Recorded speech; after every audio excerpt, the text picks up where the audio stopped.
Hey, wild hearts. What happens when sworn enemies can't keep their claws, or their eyes, off each other? When ancient pack grudges collide with undeniable attraction, and the last person you should ever trust becomes the only one who can save you. Welcome to the world of rival alphas Kira Blackwood and Dante Silvermane, where hatred burns as hot as desire, and love might just be worth breaking every rule that's ever mattered. Chapter 1. The scent hit Kira Blackwood like a physical blow: pine, leather, and something dangerously male that made her wolf bristle with recognition. Her amber eyes snapped to the tree line where shadows moved between ancient oaks, and she knew exactly who dared to cross into Blackwood territory. Dante Silvermane. Her lips pulled back in a snarl as the massive silver wolf emerged from the undergrowth, muscles rippling beneath moonlit fur. Even in wolf form, his arrogance was palpable, the way he carried himself like he owned every inch of ground his paws touched. The shift rippled through her bones as she called her human form back, standing naked and unashamed in the clearing. Let him see what a true alpha looked like. Lost, Silvermane? Kira's voice cut through the night air like a blade. Or just stupid enough to think you could waltz onto my land without consequences? The silver wolf's form blurred and reformed, and suddenly Dante stood before her in all his infuriating glory. 6'4" of lean muscle and predatory grace, with those steel-gray eyes that had haunted her dreams for all the wrong reasons. His dark hair was disheveled, and a thin scar ran from his left temple to his jaw, a reminder of their last encounter 3 months ago. Your land? His voice was a low rumble that her traitorous body responded to despite her fury. Last I checked, Blackwood, this stream marks neutral territory. Kira stepped closer, close enough to see the flecks of silver in his eyes, close enough to catch his scent and hate how it made her pulse quicken. That was before your pack started picking off our prey and leaving their scent markers 2 miles inside our borders. Maybe your borders aren't as clear as you think they are. Dante's gaze raked over her naked form with insulting casualty. Along with your sense of leadership. Heat exploded through Kira's chest. Rage, not attraction, she told herself fiercely. My leadership is the only thing keeping your sorry excuse for a pack from becoming a footnote in werewolf history. Big words from someone who inherited her position. Dante circled her slowly, like a predator, sizing up prey. Tell me, Alpha Princess, what have you actually earned? The insult struck deep. Kira had been fighting to prove herself worthy of the Alpha title ever since her father's death 2 years ago, and Dante knew exactly where to aim his verbal claws. More than a usurper who murdered his way to the top, she shot back, watching with satisfaction as his jaw clenched. Careful, Blackwood. Your facts are as shaky as your claim to this territory. They were circling each other now, 2 alphas locked in a deadly dance of dominance and barely restrained violence. The air between them crackled with tension, part hatred, part something else entirely that neither would acknowledge. The council meeting is tomorrow night, Dante said, his voice dropping to that dangerous low register that made her skin prickle. I'll be presenting evidence of Blackwood encroachment on Silvermane lands going back 6 months. Kira's heart slammed against her ribs. If Dante had evidence, real evidence, the Werewolf Council might rule in favor of the Silvermans. Her pack could lose a significant portion of their hunting grounds, weakening them just as winter approached. Fabricated evidence won't hold up to scrutiny, she said, hoping her voice sounded steadier than she felt. Who said anything about fabrication? Dante's smile was sharp as a blade. Your predecessor wasn't as careful as he thought he was. My father was twice the alpha you'll ever be. Your father was a fool who got himself killed because he trusted the wrong person. The words hit like physical blows, and Kira felt her control slipping. Don't. Her voice was deadly quiet. Don't you dare speak about him. Truth hurts, doesn't it, princess? Dante stepped closer, so close she could feel the heat radiating from his skin. He died because he was weak. Just like... Kira moved faster than thought, her hand connecting with his jaw in a crack that echoed through the forest. Dante's head snapped to the side, but when he looked back at her, his eyes were blazing with something that wasn't entirely anger. "Feel better?" he asked, working his jaw. "Not yet." She raised her hand to strike again, but he caught her wrist in an iron grip. They froze, skin to skin, both breathing hard. His thumb was pressed against her racing pulse, and she could see the exact moment when his pupils dilated. The scent of arousal, hers, she couldn't tell anymore, mixed with pine and rage and something primal that made her wolf howl. "This isn't over," Kira whispered, hating how breathless she sounded. "No," Dante agreed, his voice rough. "It's not." He released her wrist and stepped back, but his gaze lingered on her lips for a heartbeat too long. Then he was shifting, silver fur replacing skin, and bounding back into the forest without another word. Kira stood alone in the moonlight, her wrist burning where he'd touched her, her heart hammering against her ribs. Tomorrow's council meeting would determine the fate of both their packs, but tonight, she couldn't stop thinking about the heat in Dante's eyes and the way her body had responded to his proximity. She shifted back to wolf form and ran hard toward home, trying to outrun the truth that was chasing her. Her greatest enemy was becoming something else entirely, and that terrified her more than any threat to her territory ever could. The Blackwood compound was quiet when she arrived, most of her pack asleep in preparation for tomorrow's political battle. But as Kira padded through the familiar trails toward the main lodge, she caught another scent that made her freeze. Silvermane. Not Dante's scent. This was different, older, carrying the musk of violence and barely restrained madness. Marcus Silvermane, Dante's cousin and biggest rival for pack leadership. What was he doing on Blackwood land? Kira shifted back to human form and grabbed clothes from the cache hidden near the lodge's back entrance. Her mind raced as she dressed quickly. If Marcus was here, it meant trouble for both packs. The unstable wolf had been making moves against Dante's leadership for months, and if he was seeking an alliance with the Blackwoods, a howl split the night. Not one of her pack members, but close enough to the compound to be a clear message. Or a challenge. Kira's blood ran cold. Whatever game Marcus was playing, it involved her pack now. And tomorrow's council meeting had just become infinitely more dangerous. She looked back toward the forest where Dante had disappeared, and for the first time in 2 years, she found herself hoping that her greatest enemy would be strong enough to survive what was coming. Because if Marcus Silvermane took control of the Silver Pack, the fragile balance that had kept their territories from all-out war would shatter completely. And despite everything, the hatred, the rivalry, the bitter history between their families, Kira wasn't ready to lose the only worthy opponent she'd ever had. Chapter 2. The Werewolf Council chambers reeked of old leather, pine, and barely suppressed violence. Kira sat at the massive oak table across from Dante, fighting to keep her expression neutral as Elder Nathaniel Grimwood called the emergency session to order. "Before we address the territorial dispute," the ancient werewolf began, his silver beard reaching nearly to his belt, "we have a more pressing matter. There was an incident last night." Kira's stomach dropped. She'd spent the morning investigating Marcus's scent trail, but it had disappeared at the river that marked the eastern border. Whatever the unstable wolf had been planning, he'd covered his tracks well.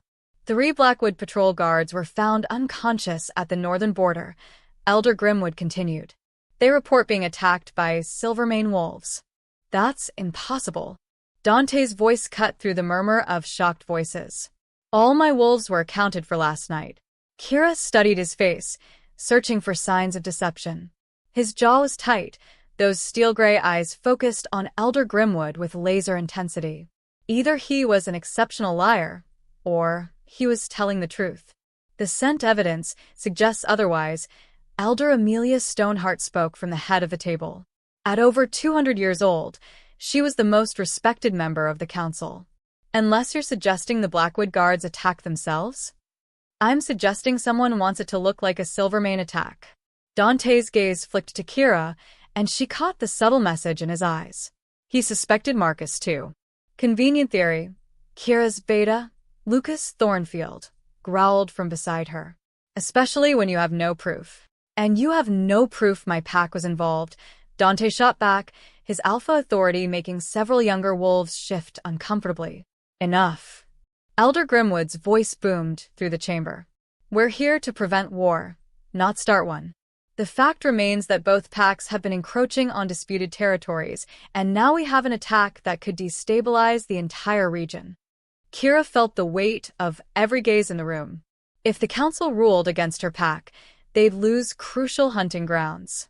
But if they ruled against the Silvermoons and Marcus was indeed planning a coup, it could tear Dante's pack apart from within. "I propose a solution," she said, the words leaving her mouth before she could think them through completely. Dante's eyes snapped to hers, eyebrows raised in surprise. "A joint patrol," Kira continued, ignoring Lucas's sharp intake of breath. "Blackwood and Silvermane wolves working together to secure the disputed territory until we can determine who's really behind these attacks." The chamber erupted in shocked voices. Joint patrols between rival packs were almost unheard of, especially with the history between the Blackwoods and Silvermoons. "You can't be serious," Lucas whispered urgently in her ear. "Working with them is smart," Dante interrupted, his voice carrying across the table. "Alpha Blackwood is right. If there's a third party trying to manipulate our packs into war, joint patrols would make it harder for them to operate." Elder Stoneheart leaned forward, her ancient eyes shrewd. "You would both agree to this arrangement? Your wolves working together?" Kira met Dante's gaze across the table. There was something calculating in his expression, like he was working through multiple scenarios at once. "Under certain conditions," he said slowly. "Equal numbers on each patrol. Shared command structure. And complete transparency about pack movements in the disputed zones." "Agreed," Kira said, ignoring Lucas's strangled protest. "But I lead the joint operations." "Like hell you do." Dante's smile was sharp. "I have more experience with coordinated pack tactics. I have better instincts for tracking and strategy." Says the Alpha who inherited her position. Says the Alpha who actually earned his through combat trials, not political maneuvering. "Enough." Elder Grimwood slammed his gnarled fist on the table. "You'll share command, or we'll impose our own solution. Is that clear?" Kira gritted her teeth, but nodded. Dante's jaw was tight, but he also agreed. "The joint patrols begin tomorrow night," Elder Stoneheart declared. "You have 1 week to identify the source of these attacks. If you fail, or if there are any further incidents, we'll be forced to impose territorial restrictions on both packs." The council session dissolved into smaller conversations as the elders discussed logistics. Kira stood to leave, but Dante's voice stopped her. "Princess." She turned, irritation flaring at the nickname. "What?" He stood as well, moving around the table with that predatory grace that made her wolf take notice. "We need to talk. Privately. I have nothing to say to you that can't be said here." "Even about Marcus?" The name hit her like a cold wind. She glanced around the chamber, making sure no one was close enough to overhear.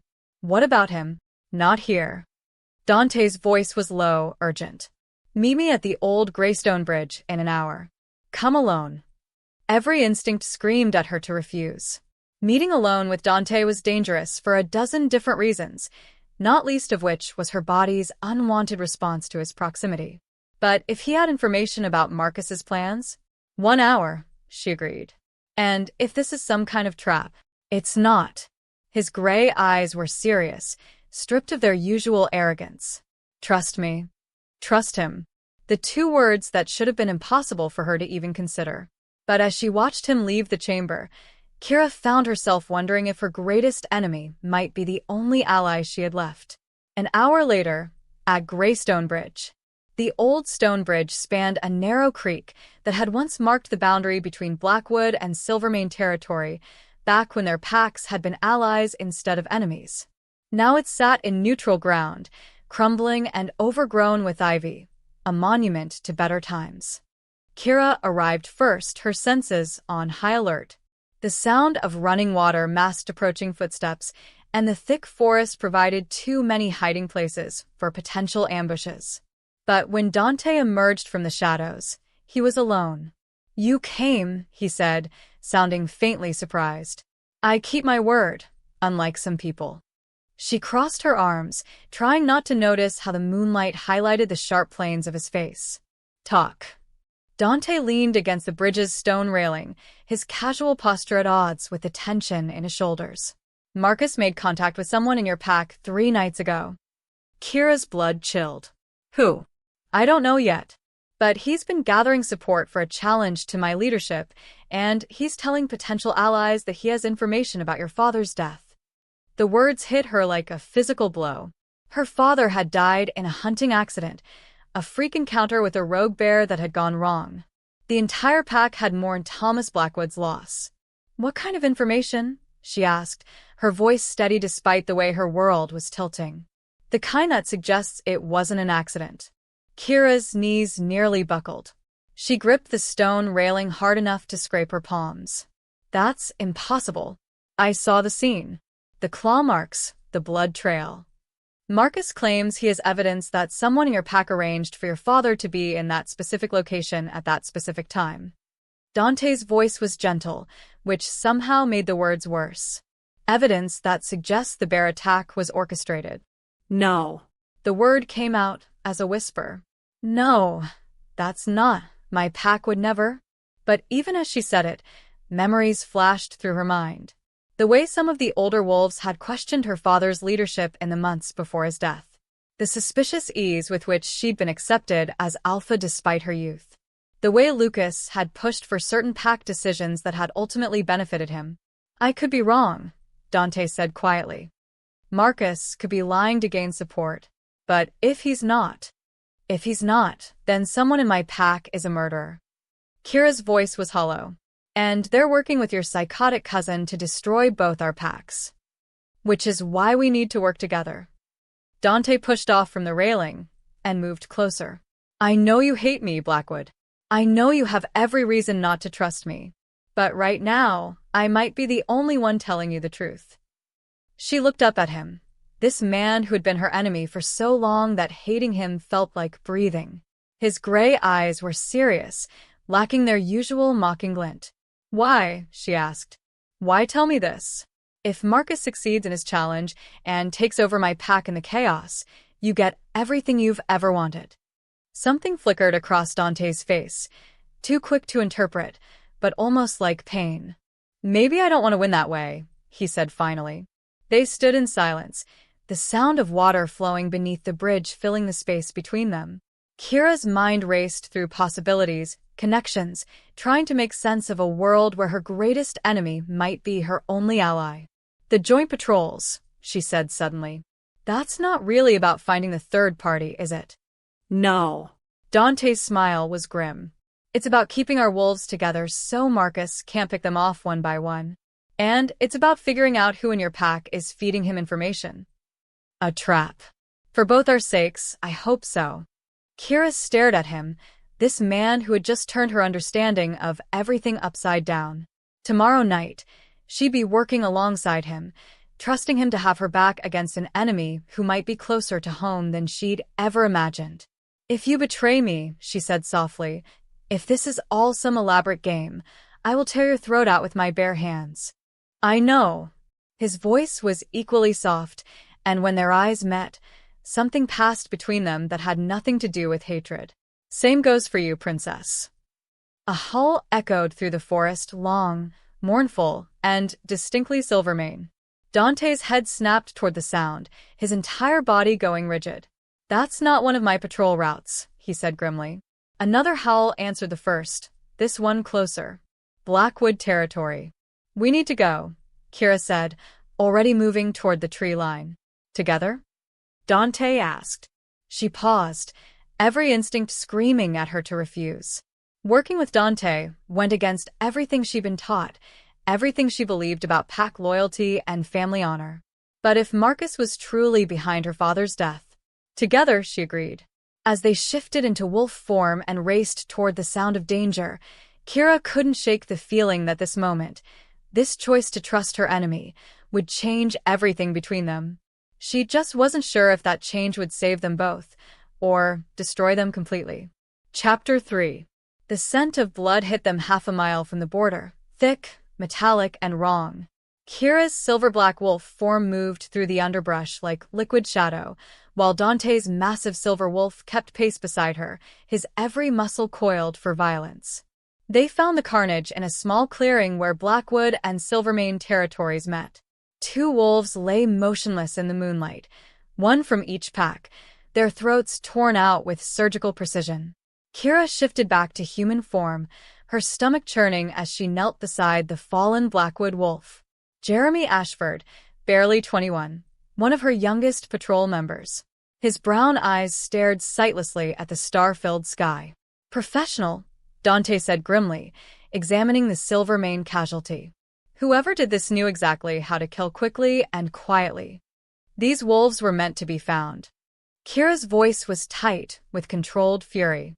Two bodies, one from each pack, positioned to look like they killed each other. But the wounds don't match. Dante crouched beside Jeremy's body, his naked form all lean muscle and dangerous grace in the moonlight. Different claw patterns. This was done by someone else entirely. Kira forced herself to focus on the evidence rather than the way her traitorous body responded to Dante's proximity. Marcus. Possibly. Or whoever he's working with in your pack. The words hit her like physical blows. One of her own people, someone she trusted, someone she'd sworn to protect, had helped orchestrate this massacre. We need to examine the scent trails before. Alpha Kira. Lucas's voice cut through the night as her beta crashed through the underbrush, followed by 3 Blackwood wolves. His eyes took in the scene, the bodies, and Dante's naked presence with growing fury. What the hell is going on here? Stand down, Lucas. Kira's alpha voice carried unmistakable authority. We're investigating together. Investigating. Lucas's face was flushed with rage. You're standing naked with a Silvermane over our dead pack member. Because we shifted to track better, Kira snapped. And because Dante didn't kill Jeremy. How can you possibly know that? Dante rose slowly, his gray eyes fixed on Lucas with predatory intensity. Because I was with your alpha when the attack occurred. We both heard the distress calls. Lucas's gaze flicked between them, suspicion darkening his features. You were together? Why? Council business, Kira said curtly. Now back off and let us work. But Lucas wasn't backing down. If anything, he was growing more agitated, his wolf beginning to push at the boundaries of his human form. This is exactly what they want. To divide us, make us turn on each other. And you're playing right into their hands by trusting him. The only person I'm having trouble trusting right now is you. Kira shot back, her patience finally snapping. Why are you so eager to start a war, Lucas? The question hung in the air like a loaded weapon. Lucas's face went through several emotions before settling on hurt betrayal. Because I'm trying to protect our pack, he said quietly. The way your father would have wanted. The mention of her father sent a spike of pain through Kira's chest, but she forced herself to remain steady. If Marcus's claims were true, if someone in her pack had arranged Thomas Blackwood's death, my father would have wanted the truth, she said. No matter how much it hurt. Lucas stared at her for a long moment, then nodded curtly. Fine. But I'm not leaving you alone with him. Neither am I. The new voice came from the tree line, where Marcus Silvermane emerged with 2 of his supporters flanking him. Even in human form, Dante's cousin radiated unstable energy, his pale blue eyes bright with barely contained madness. Dante stepped protectively in front of Kira, his body language shifting into a defensive posture.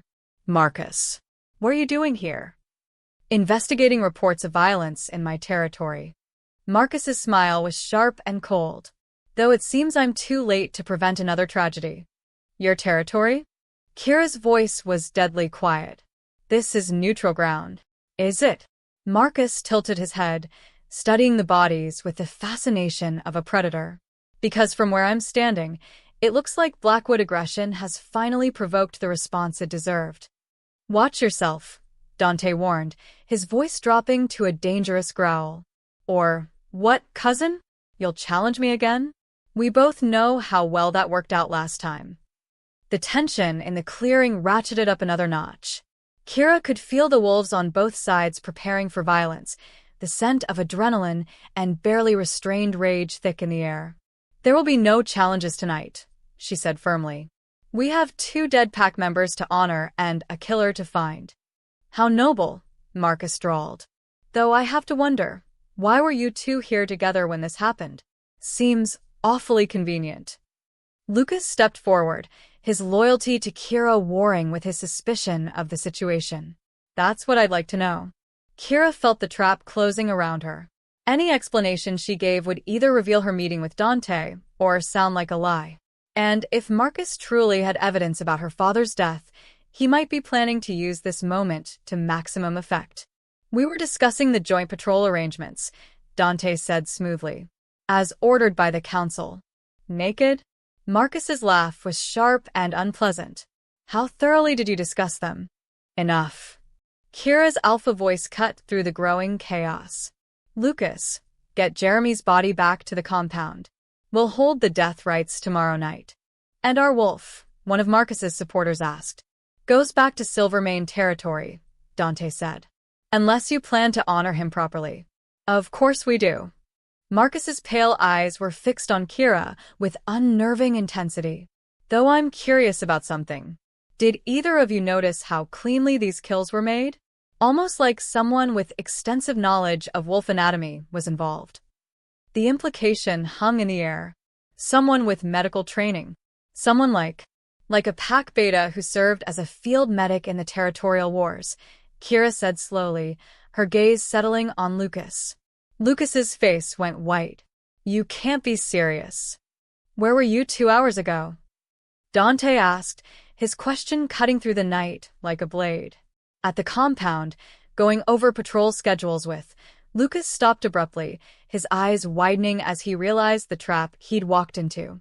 "With whom?" Kira pressed, her heart hammering against her ribs.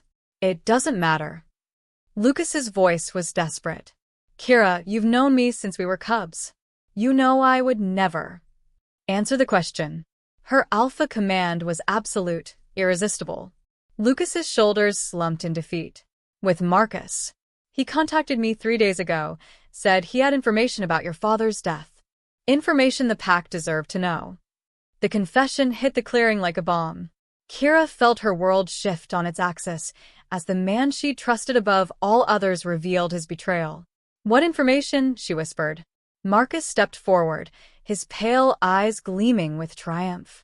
"The kind that proves your father didn't die in a hunting accident. The kind that shows someone lured him to that location specifically to ensure he'd encounter that rogue bear." "That's impossible." But even as Kira said it, she could feel the truth settling into her bones like poison. "Is it? Tell me, who suggested your father hunt the Northern Territory that morning? Who provided the intelligence about increased prey activity in that exact area?" Kira's gaze snapped to Lucas, and she saw the answer in his stricken face. "I didn't know," Lucas said desperately. "I swear I didn't know what would happen. I thought," he said, "it was just to keep Thomas away from the pack meeting that morning, to give time for the challenge protocols to be discussed properly." "Whose orders?" Dante's voice was deadly quiet. "Elder Morrison. He said Thomas was making decisions that would destroy the pack, that someone needed to step up and provide real leadership." Lucas was crying now, great gasping sobs that shook his entire frame. He said Kira was too young, too inexperienced, that she'd need guidance to be an effective alpha. The pieces fell into place with horrible clarity. Elder Morrison, one of the most respected wolves in the pack, had orchestrated her father's murder and positioned himself to control her leadership through Lucas. "Where is Morrison now?" Kira asked, her voice strangely calm. "At the compound. He's been preparing for tonight. He said after the joint patrols failed to find the real threat, the pack would demand new leadership." "A coup." Dante's gray eyes met hers. "He's planning a coup." Marcus's laughter rang through the clearing like breaking glass. "Beautiful, isn't it? The great Blackwood pack, destroyed from within by its own trusted elder. Too bad you figured it out too late." The attack came without warning, Marcus's supporters lunging forward as the unstable wolf himself shifted mid-leap, his massive black form aimed directly at Kira's throat. But Dante was faster. The silver wolf slammed into Marcus's trajectory, sending both of them tumbling across the clearing in a snarling mass of fangs and fury. Kira shifted immediately, her silver-black wolf form joining the fray as Lucas tried desperately to stay out of the battle. The fight was brutal and quick. Marcus was skilled, but Dante fought with the calculated precision of a true alpha, while Kira moved like liquid shadow, striking from angles that Marcus couldn't anticipate. When it was over, Marcus lay pinned beneath Dante's massive form, his throat exposed in submission. His supporters had fled rather than face two enraged alphas. "It's over," Kira said as they shifted back to human form. "No," Dante corrected grimly. "It's just beginning. We still have to deal with Morrison." Kira looked at Lucas, who was huddled against a tree like a broken puppet. The beta who had been her closest friend, her most trusted advisor, the man who had helped murder her father. "Together?" she asked Dante. His gray eyes were steady, fierce, and for the first time since she'd known him, completely honest. Together. As they prepared to return to the Blackwood compound to confront the real enemy, Kira realized that somewhere in the space of a single night, her greatest enemy had become her most trusted ally. And the man she'd been trained to hate might be the only one who could help her save everything she loved. Chapter 4. The Blackwood compound had never felt more like enemy territory as Kira approached with Dante at her side. Familiar scents that should have meant home and safety now carried undertones of deception and betrayal. Every shadow could hide a threat, every friendly face might mask a traitor. "How do you want to play this?" Dante asked quietly as they crouched in the tree line overlooking the main lodge. Lucas huddled between them, his hands bound with silver wire that burned against his skin.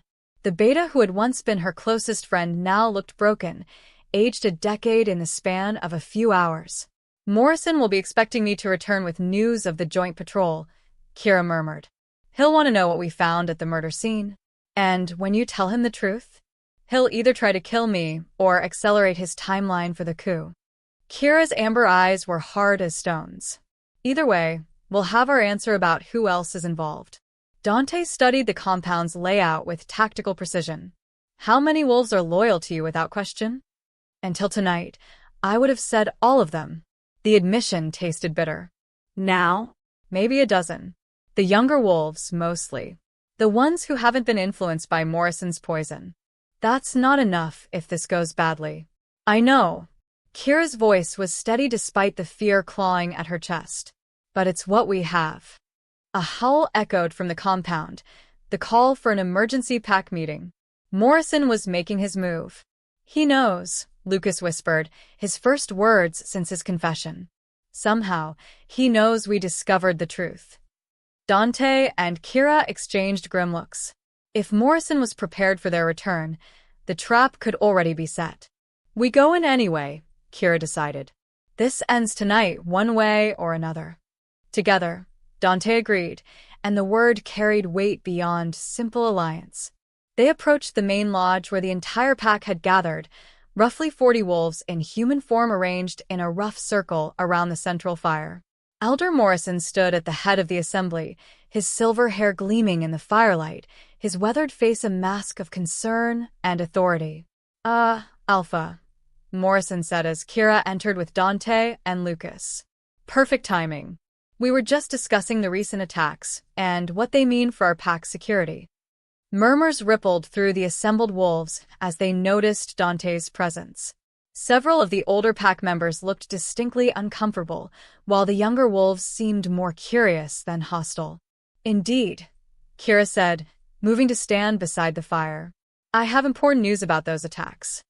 "Before you begin," Morrison interrupted smoothly, "I think we should address the more pressing issue of your collaboration with the Silvermoons. Several pack members have expressed concern about your judgment." The accusation hung in the air like a challenge. Kira could feel the pack's attention shifting, weighing her response against years of Morrison's careful influence. "My judgment is sound," she said firmly. as is my loyalty to this pack. Is it? Morrison's voice carried disappointment and paternal concern. Because from what Lucas reported earlier, you've been meeting privately with Dante Silvermane, sharing information that could compromise our security. Kira's gaze snapped to Lucas, who couldn't meet her eyes. Another betrayal, another knife in her back from someone she'd trusted. I've been working to protect this pack, she said, her voice carrying alpha authority. Which is more than I can say for some. Careful, child. Morrison's tone hardened. You're speaking to your elder. I'm speaking to my father's murderer. The words dropped into the gathering like stones into still water. The pack erupted in shocked voices, some demanding explanations, others dismissing the accusation as impossible. Morrison's mask slipped for just a moment, revealing something cold and calculating beneath. That's a serious accusation to make without proof. I have proof. Kira pulled out her phone, the recording device she. Chapter 5. 3 weeks after the alliance was forged, Kira was beginning to understand why most werewolf packs remained separate entities. The logistics alone were enough to drive anyone to madness. The hunting rotation isn't working, Sarah Blackwood said, tossing a stack of papers onto the makeshift conference table they'd set up in the neutral lodge between territories. The Silvermane wolves are taking twice as long to bring down prey because they're not used to coordinating with our pack's hunting style. Maybe because your pack's hunting style involves stampeding through the forest like a herd of drunk elk. Reese Silvermane shot back from across the table. At least we don't spend 3 hours discussing strategy before making a move, Sarah retorted. Kira rubbed her temples, feeling a headache building behind her eyes. Can we please focus on solutions instead of insults? Dante looked up from the territorial maps he'd been studying, his steel-gray eyes showing the same exhaustion she felt. Neither of them had slept more than a few hours at a time since the merger began, and the strain was showing on both their faces. Integration was always going to be difficult, he said diplomatically. Both packs have different traditions, different approaches to. Different ways of doing everything, Marcus interrupted from the corner where he sat in silver restraints. They'd kept Dante's cousin prisoner while figuring out what to do with him, and he'd taken every opportunity to remind them how their alliance was doomed to failure. No one asked you, Kira snapped. Just making an observation, Marcus said with false cheerfulness. How long before the cultural differences tear this little experiment apart?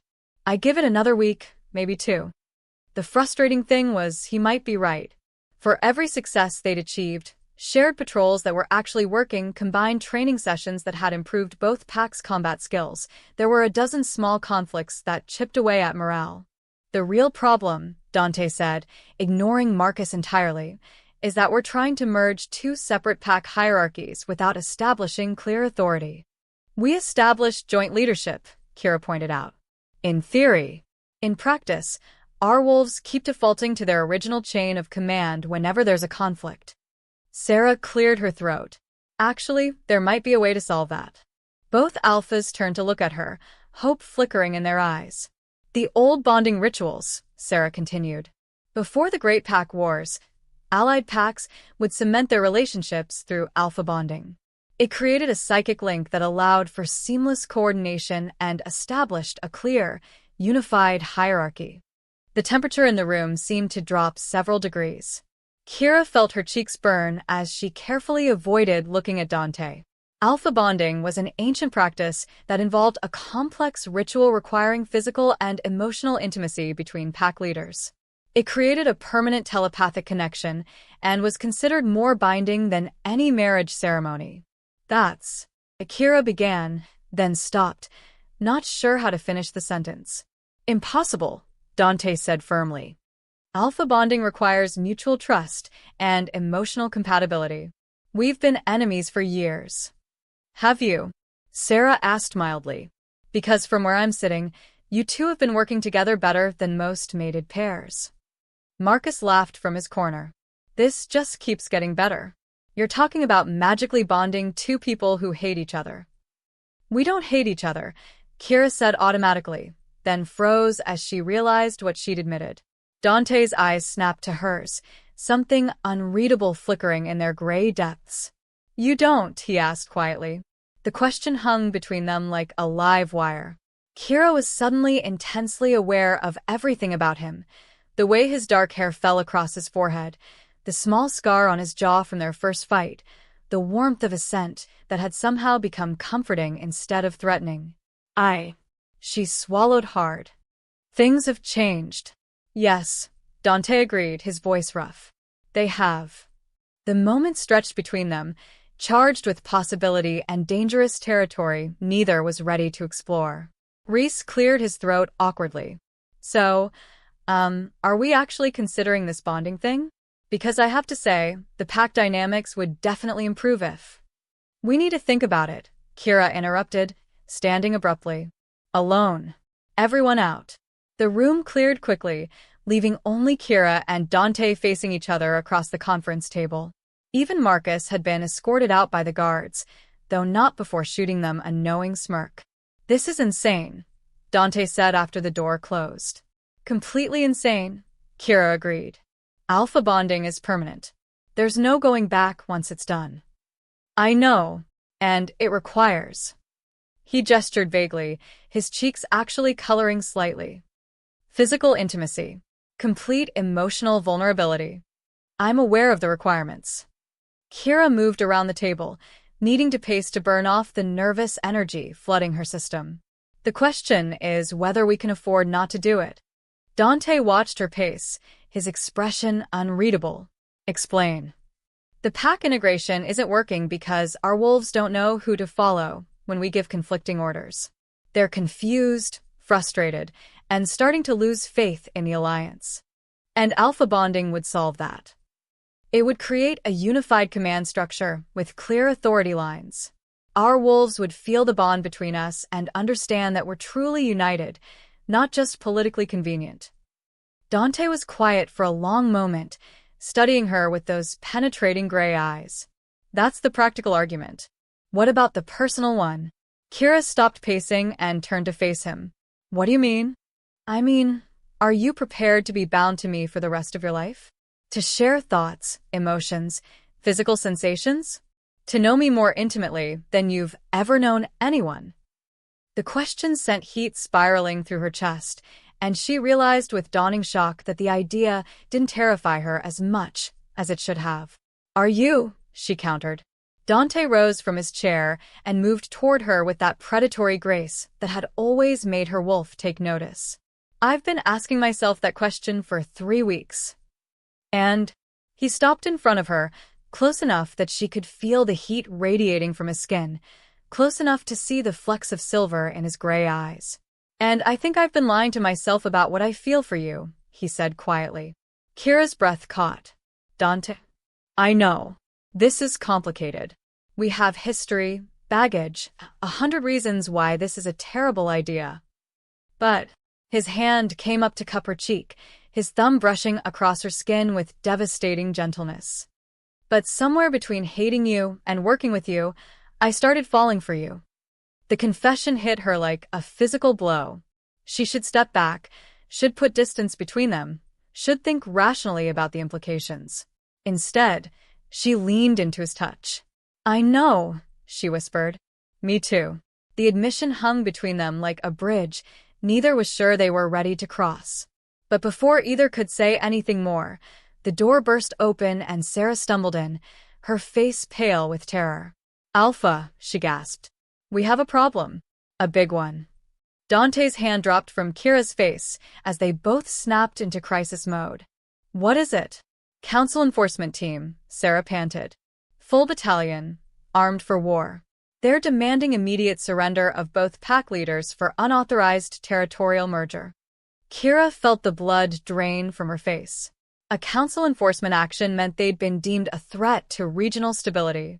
The punishment for defying council authority was exile at best, execution at worst. How long until they reached the compound? Dante asked. 20 minutes, maybe less. Kira's mind raced through their options. They could run, abandoning both packs to council justice. They could fight, which would be suicide against a full enforcement battalion. Or the bonding ritual, she said suddenly. How long does it take? Sarah's eyes widened as she understood. If you're talking about the emergency version, maybe 10 minutes. But it's dangerous without proper preparation and— Do it, Kira interrupted, turning to face Dante. If we're bonded, we become a legitimate unified pack. The council can't dissolve us without cause. That's a hell of a gamble, Dante said. You have a better idea? He looked at her for a long moment, his gray eyes intense. Are you sure? Once we do this, there's no going back. Kira thought about everything they'd built together, everything they stood to lose. The alliance that had grown from necessity into something that felt like destiny. The way her heart raced whenever he was near. The certainty that whatever came next, she wanted to face it with him at her side. I'm sure, she said. Dante's smile was fierce and tender at the same time. Then let's get bonded, princess. As Sarah rushed to gather the materials for the emergency ritual, Kira couldn't help but think that if they survived the next hour, they'd either save their packs or destroy themselves trying. But for the first time since this whole mess began, she was exactly where she wanted to be. Chapter 6. The abandoned mining town of Millhaven sat in the mountains like a broken promise, its empty windows staring blindly at the valley below. Once, it had been neutral territory, a place where both packs could hunt without bloodshed. Now it was a graveyard of rusted metal and shattered dreams, and the perfect place for a clandestine meeting. I should have brought backup. Every instinct I'd honed as Alpha screamed that walking into Blackstone territory alone was suicide. But Kael's message had been clear: come alone, or don't come at all. And with 3 of my pack members missing and a trail that led straight to this ghost town, I didn't have a choice.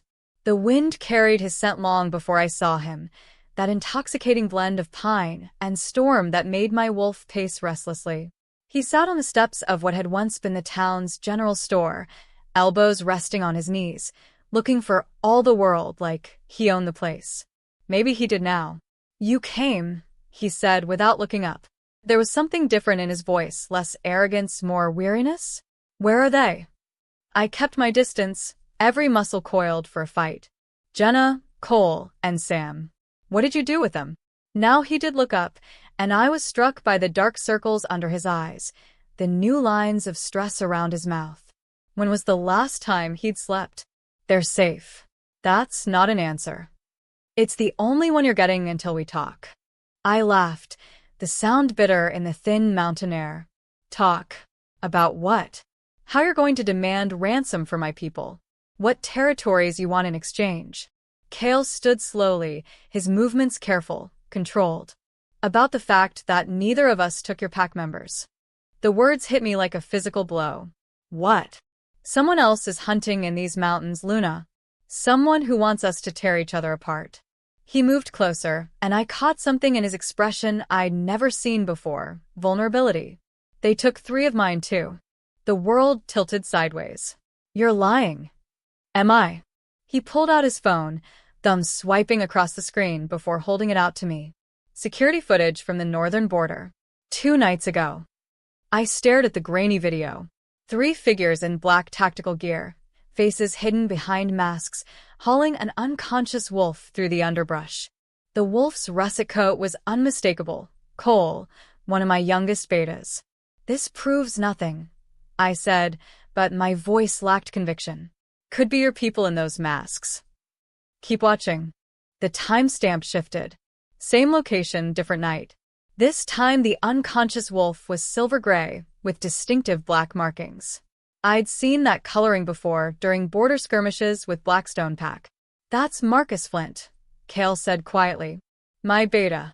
22 years old, newly mated, with a daughter on the way.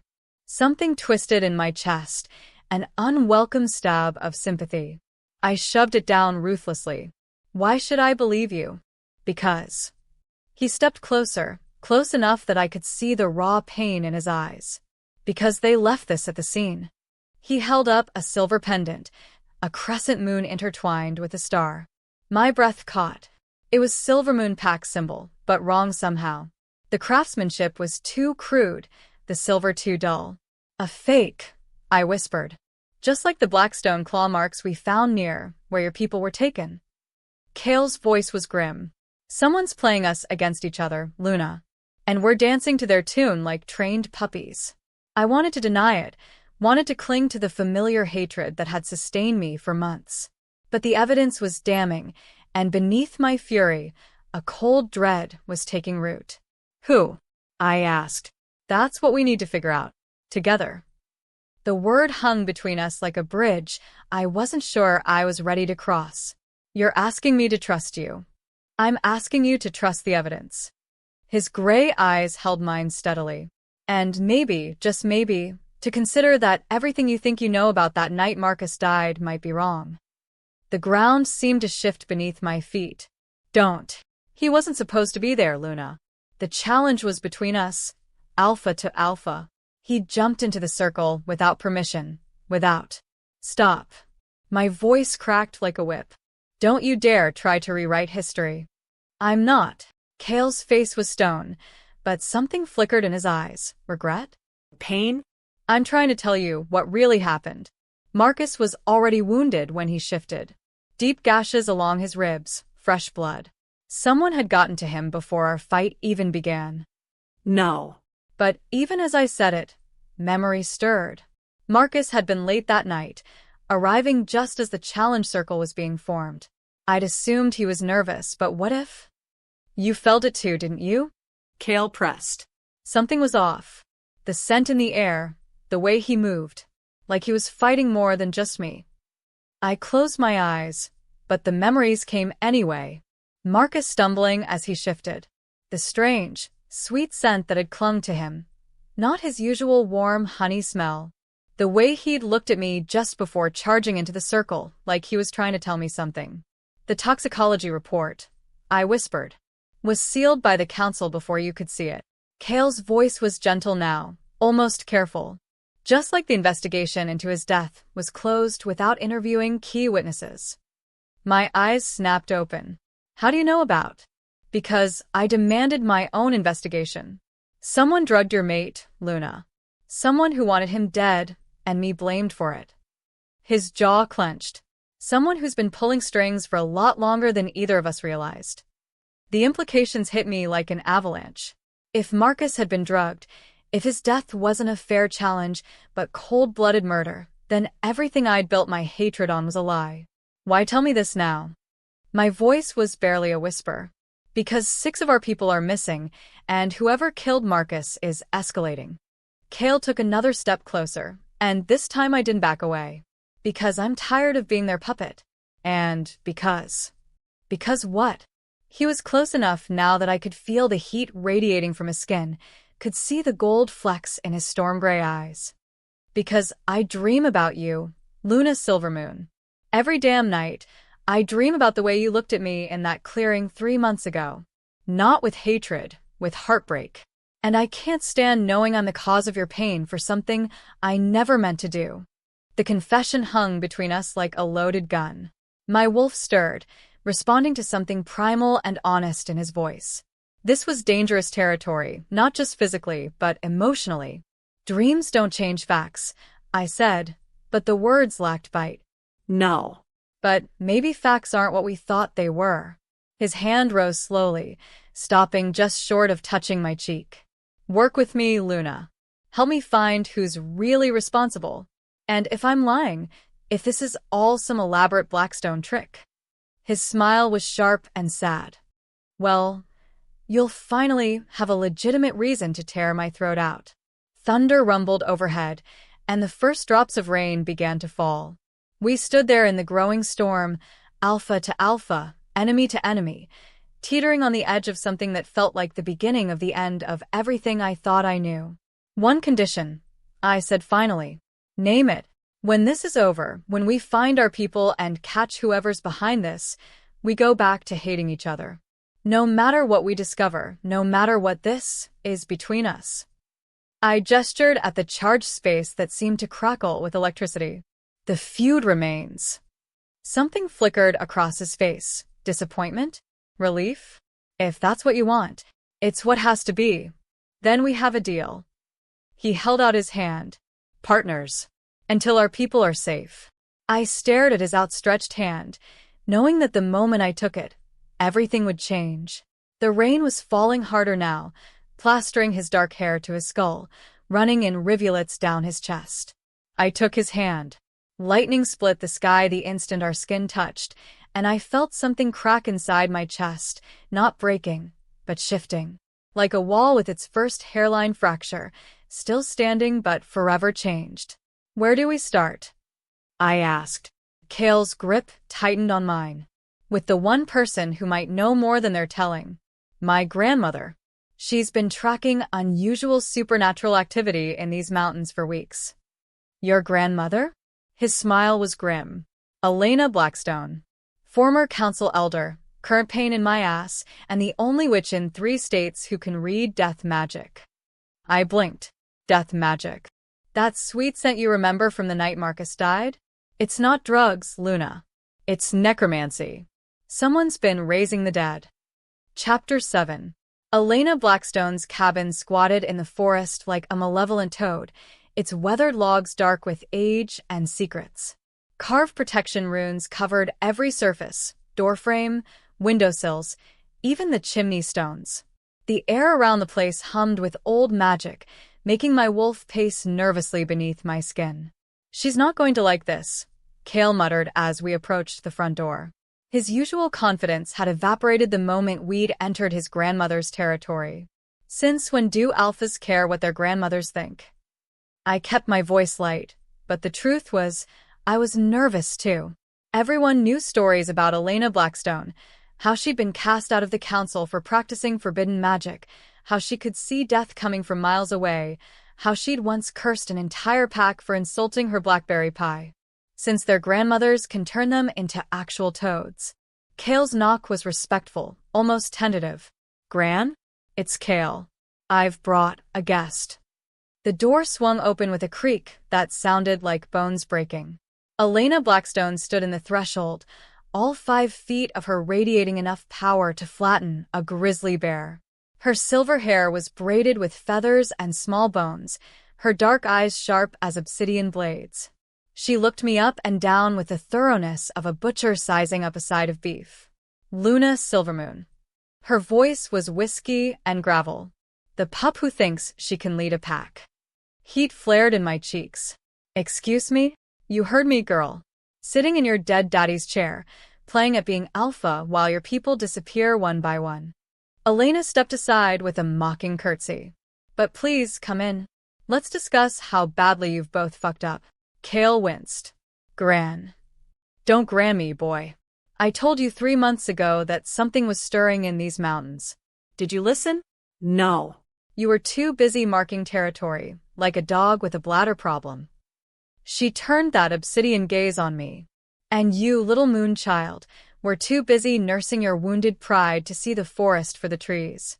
The cabin's interior was exactly what I'd expected, herbs hanging from every rafter, crystals catching light from dozens of candles, and the overwhelming scent of sage, and something darker. Something that made my wolf whimper and press against my ribs.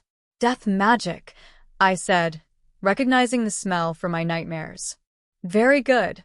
Elena settled into a chair that looked like it had been carved from a single massive tree root.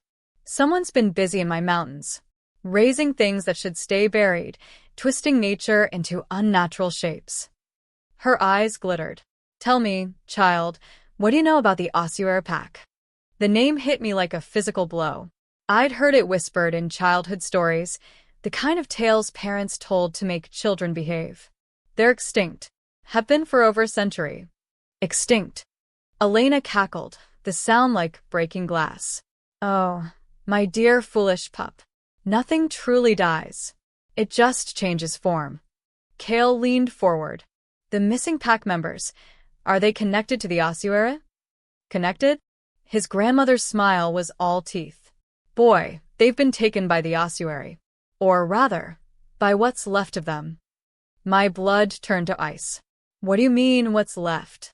Elena rose and moved to a shelf lined with jars filled with suspicious floating objects. She selected one that seemed to contain swirling shadow and held it up to the candlelight. The Ossuary pack wasn't destroyed in battle, children. They were consumed by their own ambition. Their alpha, Mordecai Bone, delved too deep into death magic, trying to make his wolves immortal. Necromancy, Kael said quietly. Necromancy, with a twist. Elena set the jar down with reverent care. He succeeded in a way. His pack can't truly die. But they can't truly live either. They exist in the spaces between, hungry, angry, and bound to serve whoever holds Mordecai's phylactery. The term sent chills down my spine. Phylactery. A vessel containing a soul. In Mordecai's case, it would be something deeply personal. Something that anchored him to life before the transformation. Elena's eyes were distant, remembering. I thought it was destroyed when the council finally moved against them. Apparently, I was wrong. I sank into the chair across from her, my mind reeling. So someone found this phylactery and is using it to control the Ossuary pack? Control them, command them, send them hunting. Elena nodded grimly. And what better prey than the descendants of the wolves who originally drove them into hiding? Silvermoon and Blackstone, Kael breathed. Our ancestors were part of the coalition that hunted them. The very same. Elena's smile was sharp as broken glass. Someone's been planning this for a very long time, children. Playing you against each other, weakening your packs, making you easy prey for an army of the undead. The pieces were falling into place with sickening clarity. Marcus's death, the escalating border conflicts, the missing pack members, all of it orchestrated to divide and weaken us. But why now? I asked. If this has been planned for so long, why strike now? Elena's expression grew troubled. Because the blood moon rises in 3 days. And on that night, the barrier between life and death grows thin. She leaned forward, her voice dropping to a whisper. Whoever holds Mordecai's phylactery will be able to complete his work. They'll be able to turn every supernatural in these mountains into one of the undead. The words hung in the air like a death sentence. My wolf whined, pressing against my ribs in primitive terror. How do we stop them? Kael's voice was steady, but I could smell the fear on him, acrid and sharp. Find the phylactery. Destroy it before the blood moon reaches its peak. Elena stood, moving to a chest in the corner of the room. But first, you'll need to rescue your missing pack members. They're being held at the old ossuary territory, the abandoned mines in Devil's Canyon. I knew the place. It was a wound in the earth, scarred by decades of copper mining before the company went bankrupt. The perfect place to hide an army of the undead. We'll need backup, I said. Both our packs. No. Elena's voice cracked like a whip. The moment you bring your packs together, whoever's controlling the ossuary will know you've figured out their game. They'll accelerate their timeline, and your people will die. She pulled something from the chest, an ornate silver blade that hummed with power. Just the two of you. Alpha to alpha, as it should be. Kael accepted the blade with reverence. Bless silver. Forged in moonlight and quenched in tears of the innocent. It's the only thing that can permanently kill the undead. Elena's eyes were sad. But it comes with a price. The blade will only work if wielded by 2 souls acting as one. Complete trust, complete unity. The moment you doubt each other, the moment your hearts diverge. She shrugged. You'll be just 2 more corpses for Mordecai's army. I stared at the blade, its surface reflecting candlelight like captured starfire. Acting as one. What does that mean, exactly? Elena's smile was mysterious and terrible. It means, little moonchild, that you'll need to do the one thing alphas find most difficult. Her gaze shifted between Kael and me. You'll need to surrender. To each other. The words sent heat spiraling through my chest. I glanced at Kael and found him watching me, his gray eyes dark with something I didn't want to name. There's more, Elena continued, ignoring the tension crackling between us. The ossuary wolves aren't the only things you'll face in those mines. Mordecai himself is bound there, not alive, but not fully dead. He'll try to turn you against each other, use your own fears and hatred as weapons. Let him try, I said, forcing steel into my voice. We have a job to do. Elena cackled again. Oh, child, you have no idea what you're walking into. Mordecai Bone was alpha of the most vicious pack in North America for over 60 years. He knows every trick, every weakness, every way to break a wolf's spirit. Her eyes glittered with dark amusement. He'll take one look at you too, and know exactly where to press. Then we'd better not give him the chance, Kael said. He stood, the blessed blade secured at his side. How long before our people? 24 hours, maybe less. Elena's expression grew grave. The necromancer needs living wolves for the final ritual. Once the blood moon rises, they'll start the conversion process. After that. She shrugged. Well, let's just say you'll be fighting your own pack members alongside the undead. The thought of facing Cole or Jenna as one of the undead made bile rise in my throat. Then we leave now. Wait. Elena disappeared into the back room, returning with 2 small leather pouches. Protection charms. They won't stop the undead, but they'll keep your minds clear when Mordecai starts his psychological games. I tied the pouch around my neck, feeling the strange tingle of unknown magic against my skin. Is there anything else we should know?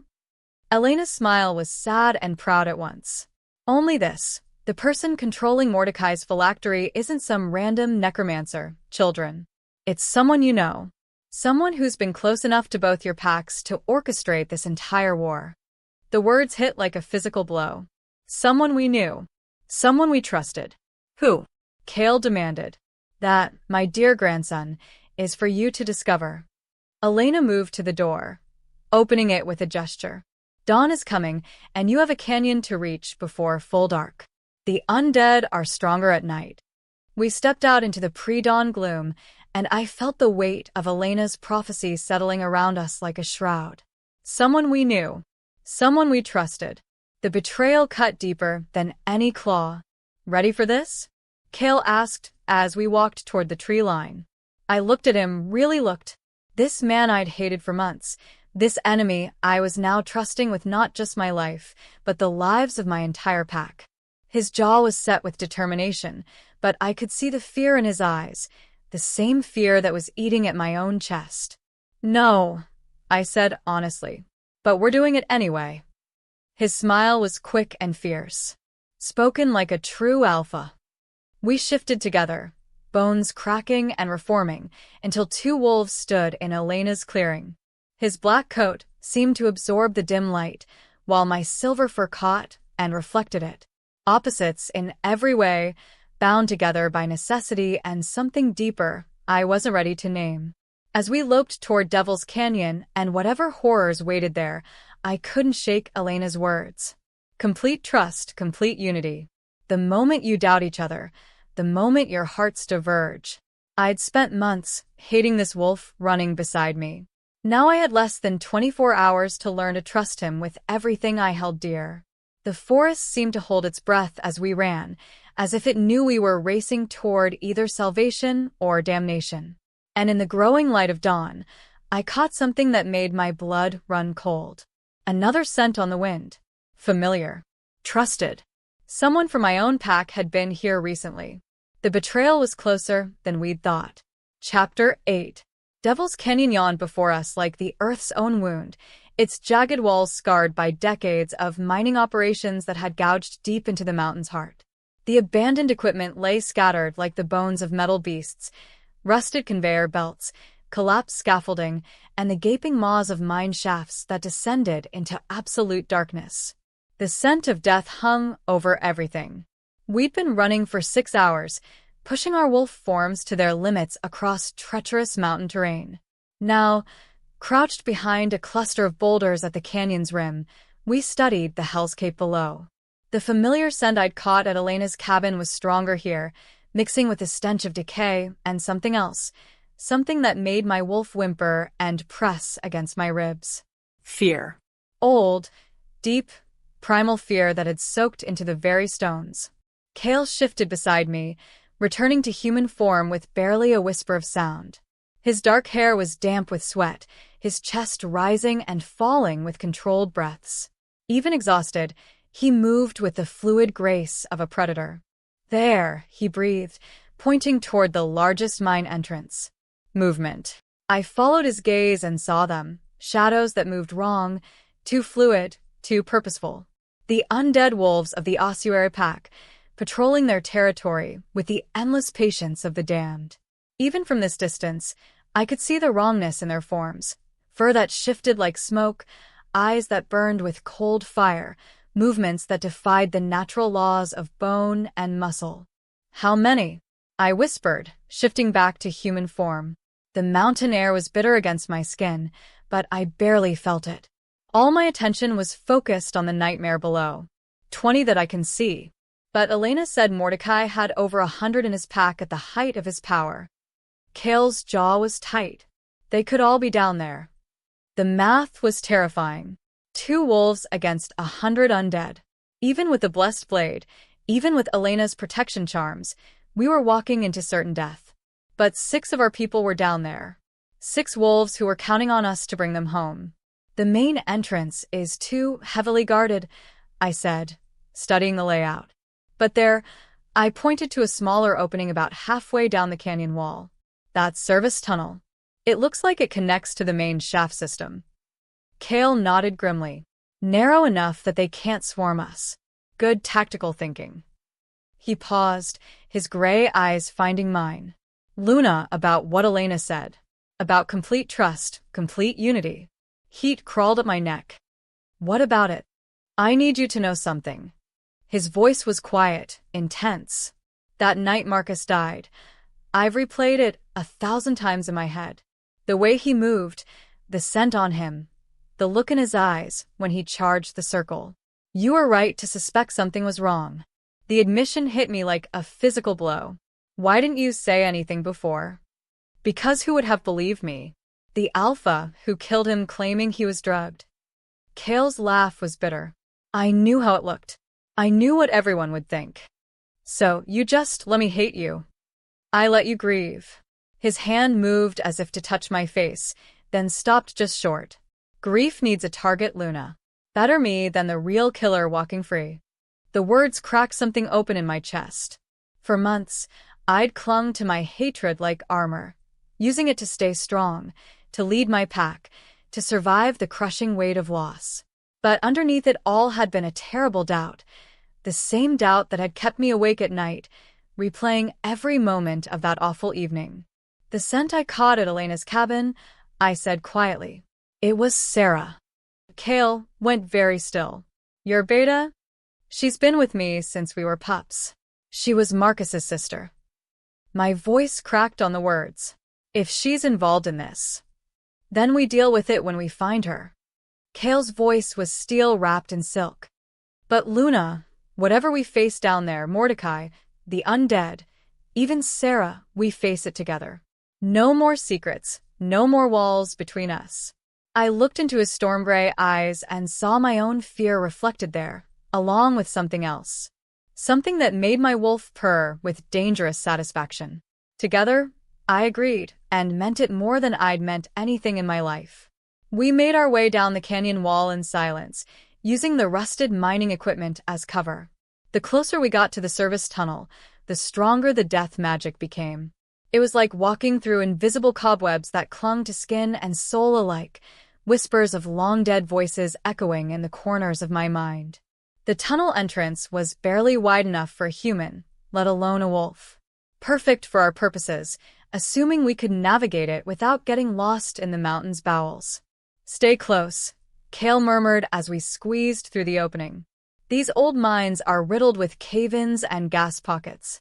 The darkness swallowed us whole. Our enhanced wolf vision helped, but the magical darkness down here was different, thicker, more oppressive. It seemed to absorb light rather than simply lack it. The tunnel sloped downward at a steep angle, the walls carved roughly from living rock. Our footsteps echoed despite our attempts at stealth, the sound bouncing off the stone in ways that made it impossible to tell if we were alone. We weren't. The first undead wolf materialized from the shadows like a nightmare-given form. Its eyes burned with cold blue fire, its coat shifting between smoke and substance. When it opened its maw, the sound that emerged was like breaking glass mixed with a death rattle. Kael moved before I could react, the blessed blade singing as it cut through the air. The silver connected with the creature's neck, and for a moment, nothing happened. Then light exploded from the wound, pure, cleansing moonlight that seemed to burn the darkness away. The undead wolf's scream shattered the silence as it dissolved into ash. "Well," Kael panted, "at least we know the blade works." "Did you feel that?" I whispered, my heart hammering against my ribs. "Feel what?" When the blade cut, for just a second, I felt like I was the one wielding it. The sensation had been strange, intimate, as if our souls had touched for the briefest moment. Kael's eyes widened. "The unity Elena mentioned. We're already starting to." A howl echoed through the tunnels, long and mournful and definitely not human. Then another. And another. "They know we're here," I breathed. "Then we'd better move fast."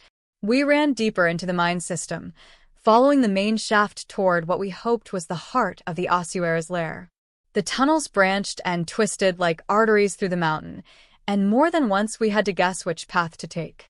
The sound of pursuit grew behind us, clicking claws on stone, the whisper of smoke fur against rock walls, and underneath it all, that terrible glass-breaking howl that seemed to come from everywhere at once.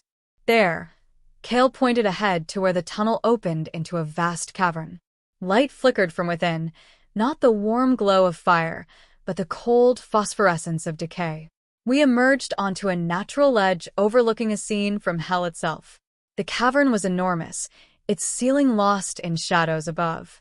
Ancient mining equipment had been arranged in ritualistic patterns around a central platform where 6 figures lay motionless, our missing pack members, alive but unconscious. But it was the figure standing over them that made my blood turn to ice. Sarah Moonwhisper, my beta, my childhood friend, Marcus's sister. She stood at the center of a necromantic circle, her hands glowing with sickly green light as she chanted in a language that predated civilization. Around her, the undead wolves of the ossuary pack formed concentric circles, their burning eyes fixed on the ritual. And behind them all, seated on a throne carved from human bones, was Mordecai Bone himself. Even in undeath, the ancient Alpha was terrifying. His body was a patchwork of shadow and substance, constantly shifting between solid form and wisps of dark smoke. His eyes were holes in reality, sucking in light and hope with equal hunger. When he smiled, the temperature in the cavern dropped 10 degrees. "Welcome, young Alphas." His voice echoed from everywhere and nowhere, like wind through cemetery stones. "I've been so looking forward to meeting the descendants of my executioners." Beside me, Kael tensed. The blessed blade hummed in his grip, responding to the presence of so much concentrated evil. "Sarah," I called out, my voice carrying across the cavern. Why? My beta looked up, and I saw tears streaming down her face. "Because I loved him too, Luna. Because Marcus was supposed to be mine." The words hit like a physical blow. "What?" "He was my mate first." Sarah's voice cracked with anguish. "Before you came of age, before you caught his attention. We were promised to each other since childhood. But then you became Alpha, and suddenly I wasn't good enough anymore." Understanding dawned like a cold sunrise. "You drugged him. You made him challenge Kael." I wanted Kael to kill him. The admission tore from her throat like a howl. If I couldn't have him, if he chose pack politics over our bond, then better he die in glory than live to reject me. Mordecai's laughter was like breaking ice. Such delicious irony. Killed by love just as I was. "Tell me, child, does it burn as sweetly as you imagined?" Sarah sobbed, her hands never stopping their terrible work. I didn't know about the phylactery at first. I just wanted revenge. But then Mordecai spoke to me in dreams, showed me how to truly make them all pay. "The missing pack members," Kael said, understanding dawning in his voice. "You've been feeding them to him. Building an army," Mordecai confirmed with evident satisfaction. "Soon, all the mountain packs will serve me in undeath. And it will all be thanks to one broken heart and the sweet poison of betrayal." The ritual circle pulsed with green light, and I could see our people stirring on the platform. Whatever Sarah was doing to them, it was nearly complete. "We have to stop this," I whispered to Kael. "The blade will work, he said, but I could hear the doubt in his voice. Elena said complete trust, complete unity. I looked at him, really looked. This man I'd hated, then feared, then reluctantly allied with. In the span of 24 hours, he'd become the only person in the world I could count on. The realization should have terrified me. Instead, it felt like coming home. I trust you, I said, and meant it with every fiber of my being. His smile was fierce and beautiful. And I trust you. Whatever happens down there, we face it together. The blessed blade flared with silver light as our souls touched, aligned, unified. For a moment, I felt what Kael felt, his fear, his determination, his unexpected and overwhelming love for a wolf he was supposed to hate. Love. The word should have shocked me. Instead, it filled the hollow spaces in my chest with warmth. Together, he agreed, and together we leaped into the abyss. Chapter 9. We hit the cavern floor running, the blessed blade blazing like captured starlight in Kael's grip. The undead wolves turned toward us with inhuman speed, their burning eyes tracking our movement as we sprinted toward the ritual circle. But they didn't attack. Interesting, Mordecai's voice echoed through the cavern like grinding stone. They come to me willingly. How delightfully predictable. The ancient alpha raised one skeletal hand, and suddenly the air itself became thick as molasses. My legs felt like they were moving through quicksand, each step a monumental effort. Beside me, Kael struggled against the same invisible force, his face twisted with concentration. Did you really think it would be so simple? Mordecai's laughter was like breaking glass. Walk into my domain, wave your little silver toothpick, and end a century of preparation? Oh, my dear children, you understand so little about power. Sarah's chanting grew louder, more urgent. The green light around our people pulsed faster, and I could see them beginning to convulse on the stone platform. Whatever transformation she was working on them, it was accelerating. Sarah, please, I called out, fighting against the supernatural restraint. This isn't what Marcus would have wanted. My beta's tear-streaked face turned toward me, her expression a mixture of anguish and fury. Don't you dare speak his name. You never understood him, never deserved him. He was supposed to be mine. He loved you like a sister, I gasped, forcing another step forward. You were family to him. Doesn't that mean anything? Family? Sarah's voice cracked like a whip. He called me family, while he shared your bed. While he whispered your name in his sleep. Family was all I'd ever be to him, because you existed. The pain in her voice was raw, honest, and it cut me deeper than any claw. I'd known Sarah loved Marcus, but I'd never realized the depth of her devotion, the way our relationship had poisoned her heart with jealousy and despair. The guilt is exquisite, isn't it? Mordecai purred, sensing my emotional turmoil. The knowledge that your happiness was built on another's suffering. That your mate chose you and broke her spirit in the process. The ancient alpha's words hit like physical blows, each one designed to weaken my resolve. I felt the bond with Kael waver as doubt crept in. Had I been selfish? Had I stolen Marcus from Sarah without even realizing it? Luna. Kael's voice cut through the spiral of self-recrimination. Don't listen to him. Love isn't theft. Marcus made his choice freely. Did he? Mordecai's empty eye sockets turned toward Kael with malevolent amusement. Or was he simply following pack politics? The young alpha female, the advantageous mating, the consolidation of power. Tell me, boy, what do you know of love? Now it was Kael's turn to stumble as Mordecai's attention focused on him. You've spent months hating this female, haven't you? Blaming her for circumstances beyond her control. And now, in the space of a day, you claim to love her? How convenient. I felt Kael's uncertainty, like a physical pain. The blessed blade flickered, its silver light dimming as our unity wavered. That's it, Sarah breathed, her ritual circle pulsing brighter. Let the doubt in. Let it tear you apart like it tore me apart. Mordecai showed me the truth. Love is just another word for pain. Better to embrace the numbness of undeath than suffer the agony of a broken heart. Our people convulsed harder on the platform. Cole's young face was twisted in agony, his russet fur beginning to shift and smoke like the ossuary wolves around us. We were running out of time. "She's right about one thing," I said, my voice cutting through the cavern's oppressive atmosphere. "Love is pain. It's choosing to care about someone so much that losing them would destroy you." Kael's gray eyes found mine across the supernatural barrier holding us back. "But that's not weakness," I continued, taking another step forward. "That's strength. That's choosing hope over fear, trust over suspicion, connection over isolation." The blade flared brighter. "Marcus chose me, yes. But I chose him too. Every day, in 100 small ways.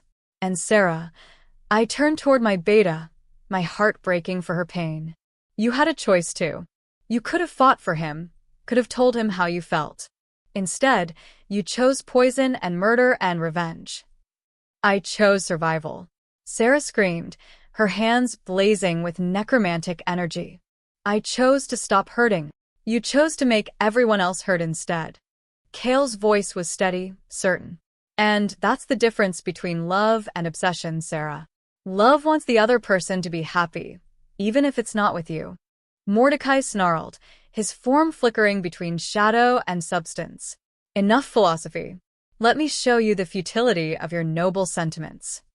He gestured, and the undead wolves finally attacked. They moved like smoke given form, flowing around and over the cavern's obstacles within human speed. But as they reached us, something unexpected happened. The blessed blade didn't just flare, it sang, a pure silver note that cut through the darkness like a blade through silk. And I realized I wasn't just watching Kael fight. I was fighting with him. Our souls had synchronized so completely that I felt every movement he made, anticipated every strike before he executed it. When he spun left to avoid grasping claws, I was already moving right to cover his flank. When he struck out with the blade, I felt the silver fire flow through my own veins. We were no longer two wolves fighting together. We were one being with two bodies, united in purpose and power. The undead fell before us like wheat before a scythe, each one dissolving into ash and screaming wind. But for every one we destroyed, two more seemed to take its place. Mordecai's laughter echoed through the cavern as his army pressed closer. "Impressive," the ancient Alpha admitted, "but ultimately pointless. You cannot destroy us all, and your people are nearly transformed. Soon, you'll be fighting your own pack alongside mine." He was right. Despite our newfound unity, despite the blade's power, we were being overwhelmed. And on the platform, our people were beginning to change. Cole's eyes had taken on the cold blue fire of the undead, and his desperate whimpers were turning into something inhuman. That's when I noticed something Mordecai had overlooked in his arrogance. Sarah was crying. Not the angry tears of earlier, but something deeper. Watching us fight, seeing the unity and trust we'd forged in the face of impossible odds, she was beginning to understand what she'd thrown away. "Sarah," I called out between strikes, the blessed blade carving silver arcs through attacking shadows. "It's not too late. You can still choose love over hate." "I've gone too far," she sobbed, her ritual circle wavering as her concentration broke. "I've killed too many, hurt too many people. Marcus would never forgive me." "Marcus forgave everyone," I said, remembering my mate's endless capacity for compassion. "Even his killer. Even you." The words hit Sarah like a physical blow. Her hands stilled in their arcane gestures, and for a moment, the green light around our people flickered. Mordecai roared in fury. "Foolish child. Complete the ritual. Give me their lives." But Sarah was staring at her hands, as if seeing them for the first time. "What have I done? Oh goddess, what have I done?" "Something that can still be undone," Kael said, the blade singing as he carved through another wave of undead. "The phylactery, Sarah. Where is Mordecai's phylactery?" She looked up at us with dawning horror and hope. "The bone throne. It's built around his original skull. But if I destroy it, the backlash will kill you," Mordecai snarled, his form growing more solid as he focused his rage on his wayward servant. And for what? These wolves who will never forgive you? This pack that will cast you out the moment they learn what you've done. For a heartbeat, Sarah wavered. I could see the choice playing out on her face, redemption through sacrifice, or damnation through completion of her dark work. Then she smiled, and I saw Marcus in her expression. The same fierce determination, the same willingness to sacrifice everything for those he loved. Maybe, she said quietly, but at least I'll die as myself, not as your puppet. She turned her hands toward the bone throne and unleashed every ounce of power she possessed. The explosion of light was blinding. Necromantic energy turned inward, the carefully woven spells of a century unraveling in seconds. Mordecai's scream shattered stalactites from the ceiling as his phylactery cracked, then crumbled, then burst into silver flames that burned with the intensity of a newborn star. The undead wolves surrounding us simply stopped. One moment they were pressing forward with inhuman hunger, the next they were still as statues. Then one by one they began to dissolve. Not into ash this time, but into points of light that spiraled upward toward the cavern ceiling, souls finally freed from their unholy bondage. Mordecai himself lasted longer, his ancient will fighting against the destruction of his anchor to the world. But even his power couldn't survive the complete annihilation of his phylactery. With a final, rage-filled shriek that promised vengeance from beyond the grave, the ancient Alpha crumbled into dust and shadow. Silence fell over the cavern like a blanket. Our people stirred on the platform, the necromantic corruption leaving their bodies as the spell unraveled. Cole opened brown eyes instead of blue fire, his russet coat returning to its natural state. Jenna sat up slowly, shaking her head as if waking from a terrible dream.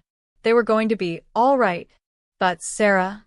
She lay crumpled beside the shattered remains of the bone throne, her body broken by the backlash of destroying such powerful magic. I reached her first, dropping to my knees beside my beta, my childhood friend, Marcus's sister. Did we save them? She whispered, blood frothing at the corners of her mouth. Yes, I said, taking her hand. They're safe. All of them. She smiled, and for a moment she looked like the young wolf I'd grown up with. Good. That's good. Her eyes found mine, bright with tears and pain, and something that might have been peace. I'm sorry, Luna. For everything. For Marcus, for the hate, for... I forgive you, I said and meant it. We all forgive you. Sarah's smile widened. He would have liked that. Marcus always said you had the biggest heart of any alpha he'd known. Her grip tightened on my hand. Take care of them. Take care of each other. She looked past me to where Kael stood, the blessed blade still glowing softly in his grip.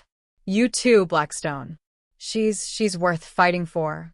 And then she was gone, her body dissolving into the same points of light that had claimed the undead. But unlike Mordecai's rage-filled departure, Sarah's passing felt peaceful, redemptive. I knelt there in the silence, mourning my beta and friend, until Kael's hand settled gently on my shoulder. Come on, he said softly. Let's get our people home. Together, we helped our rescued pack members to their feet and began the long journey back to the surface. Behind us, the cavern that had housed so much darkness and pain began to collapse, the mountain itself seeming to exhale as the corruption was finally purged. We emerged into the early morning light to find both our packs waiting at the canyon's rim. They'd felt the magical explosion, seen the pillars of light rising from the depths, and come running despite our orders to stay away. But as they saw us emerge, Silvermoon and Blackstone together, supporting each other and our rescued people, I saw something in their eyes I hadn't expected. Hope. For the first time in generations, wolves from both packs looked at each other without immediate hostility. The shared fear for their missing members, the relief at their return, had cracked something open that had been sealed for far too long. What happens now? Kael asked quietly as we reached the top of the canyon.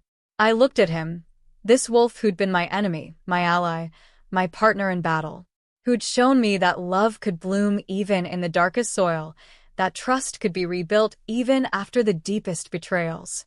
Now, I said, we go home. Both of us. To our separate packs and our separate territories. His face fell, and I felt the echo of his pain through our still-connected souls. But I continued, stepping closer until I could see the gold flecks in his storm-gray eyes. That doesn't mean this ends. This connection between us, it's not going away. Luna. The blood moon rises tomorrow night, I said. Maybe it's time for more than just the dead to be reborn. And as the sun climbed higher over the mountains, painting the sky in shades of silver and gold, I made a choice that would change everything. I kissed him. Chapter 10. The blood moon hung over the mountains like a crimson eye, casting everything in shades of copper and shadow. From my position on the ridge, overlooking the valley between our territories, I could see both pack compounds, Silvermoon to the south, Blackstone to the north. For the first time in 5 generations, there were no sentries posted along the border. No territorial markers. No signs of the ancient feud that had defined our peoples for over a century. Instead, there were lanterns. Hundreds of them, strung between trees and hung from poles, creating a river of warm light that flowed down into the valley where we'd chosen to hold the ceremony. It had been 3 days since Devil's Canyon. 3 days of heated pack meetings, shouted arguments, and careful negotiations. 3 days of watching my people grapple with a truth that challenged everything they'd been taught about their enemies. And 3 days of missing Kael with an intensity that bordered on physical pain. The soul bond we'd forged in the depths hadn't faded with Mordecai's destruction. If anything, it had grown stronger, a constant awareness of him that hummed beneath my skin like a second heartbeat. I knew when he was angry during the more difficult pact discussions. I felt his exhaustion after long days of mediating between Blackstone traditionalists and wolves ready for change. And right now, I could sense his nervousness as he prepared for what was about to happen. Second thoughts. I turned to find Maya approaching through the trees, her silver hair braided with moonflowers for the occasion. My Gamma had been surprisingly supportive of tonight's ceremony, though I suspected that had more to do with her practical nature than any romantic notions about love conquering all. A few dozen, I admitted. But not about Kael. About this. I gestured toward the valley where both packs were gathering. What if we're asking too much of him? What if a century of hatred can't be overcome by one night of ceremony and good intentions? Maya settled beside me on the fallen log that had become my thinking spot over the past few days. You know what I think? That I'm being an idealistic fool? That you're being an alpha? Her smile was gentle. A real one. Not the kind who rules through fear or tradition, but the kind who has the courage to change the world. Below us, I could see pack members from both sides working together to set up the ceremonial circle. Cole was helping a young Blackstone wolf carry supplies, their earlier suspicion replaced by tentative friendship. Jenna was laughing at something one of Kael's betas had said, the sound carrying clearly in the still night air. Maybe Maya was right. Maybe change was possible. Are you ready? She asked. I stood, brushing dirt from my ceremonial dress. The white silk was traditional for alpha matings, but I'd had it modified with silver thread that caught the moonlight like captured starfire. It felt strange to be wearing something so formal, so bridal. But tonight called for tradition, even as we shattered it. As ready as I'll ever be. The walk down to the valley felt like a dream. Pack members lined the path, holding their lanterns high and offering words of blessing and encouragement. Some were more enthusiastic than others. I caught a few Silvermoon wolves muttering about betraying Marcus's memory, and more than one Blackstone wolf looked skeptical about their alpha's choice in mates.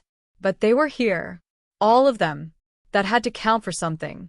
The ceremonial circle had been laid out in the traditional pattern, 2 interlocking rings representing the joining of 2 lives, 2 souls, 2 destinies.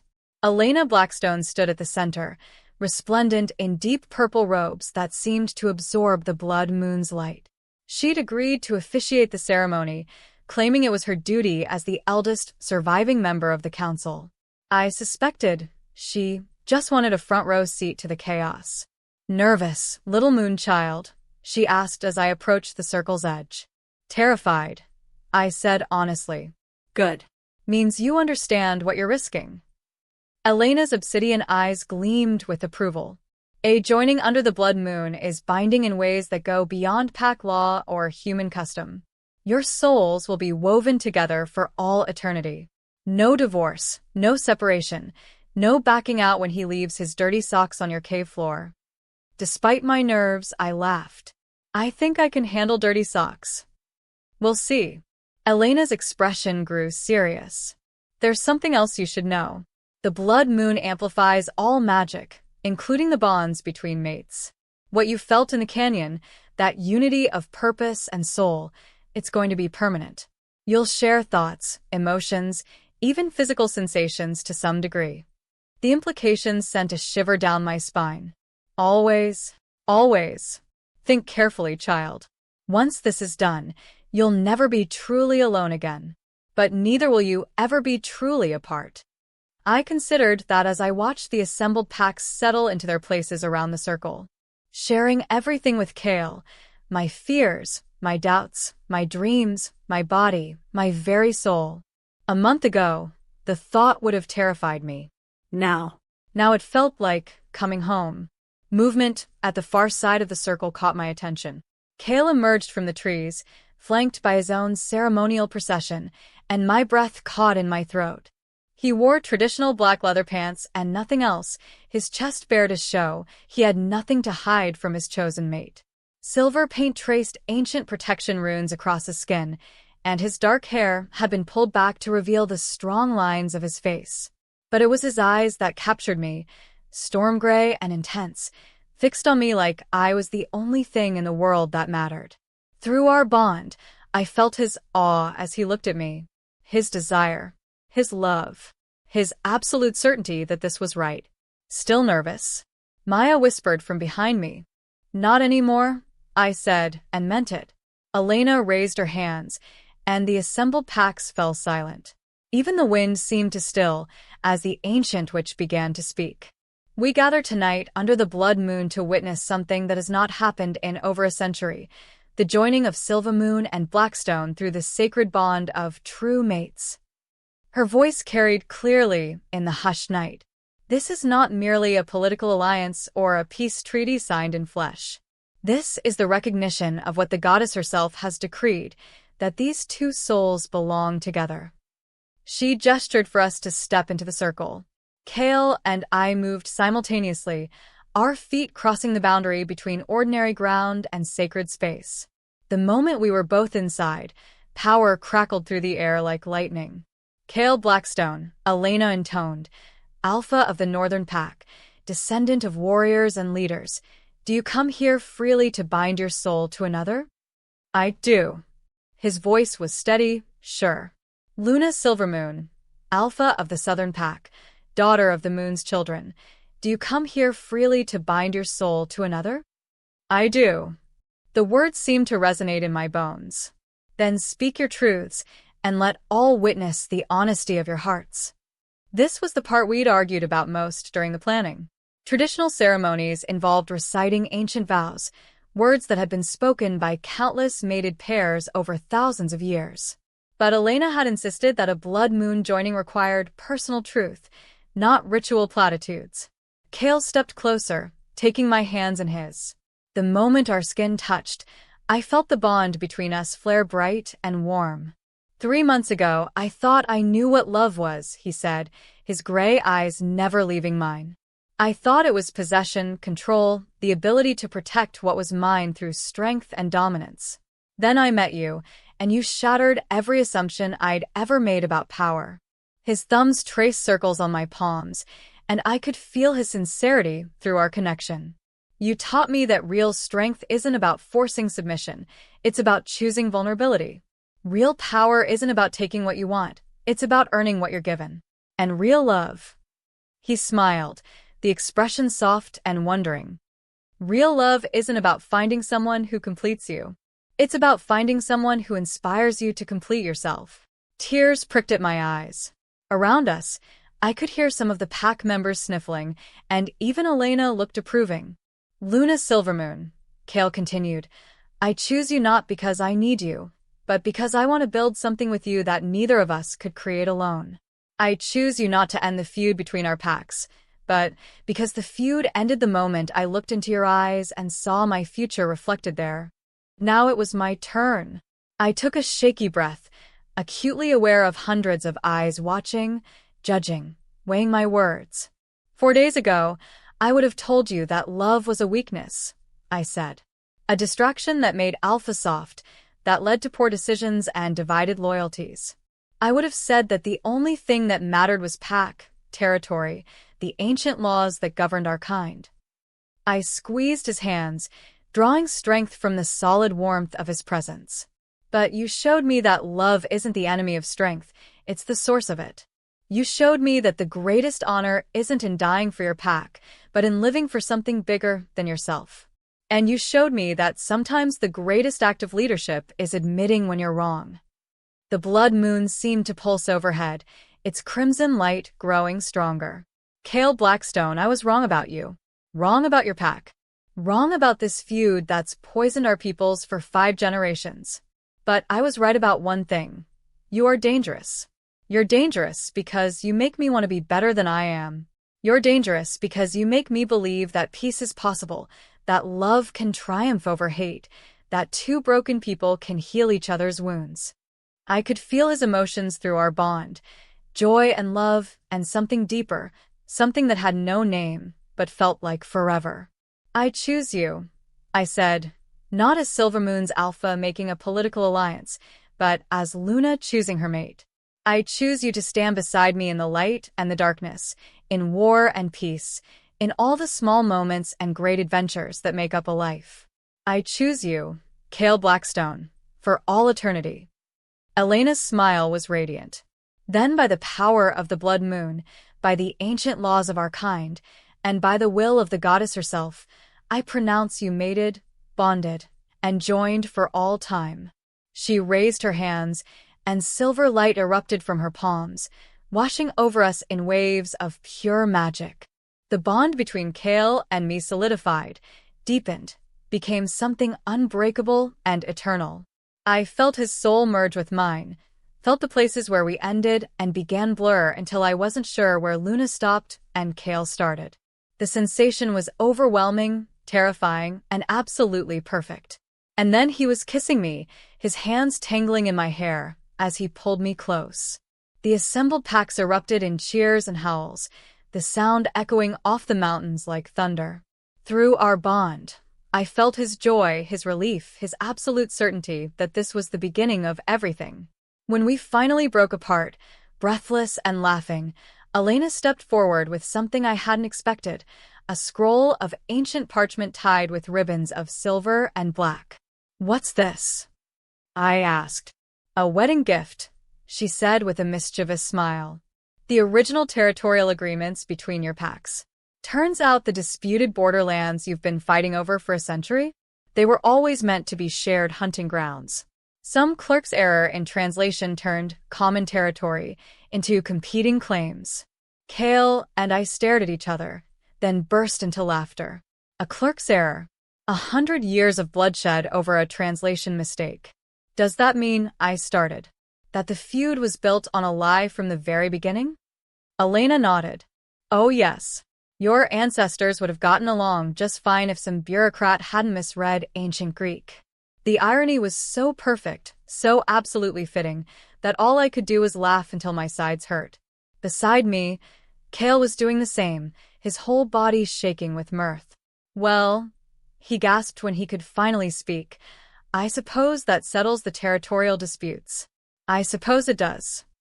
I looked out at our combined packs, at the mingled silver and black that represented a new future for both our peoples.